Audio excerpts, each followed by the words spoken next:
En el Evangelio de hoy, Jesús dice a sus discípulos, la paz les dejo, mi paz les doy, no se la doy como el mundo la da.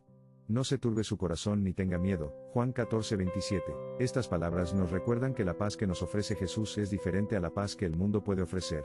Es una paz que trasciende las circunstancias externas, y que encuentra su fundamento en la confianza en Dios. En este día, en medio de las luchas y preocupaciones diarias, recordamos que Jesús es nuestro refugio y nuestra fortaleza. En Él encontramos la verdadera paz que sobrepasa todo entendimiento humano. Que en este día podamos abrir nuestros corazones a la paz de Cristo, permitiendo que su amor y su gracia nos llenen y nos fortalezcan. Que podamos ser portadores de esta paz en un mundo que tanto la necesita. Que la paz de Cristo reine en nuestros corazones hoy y siempre. Amén.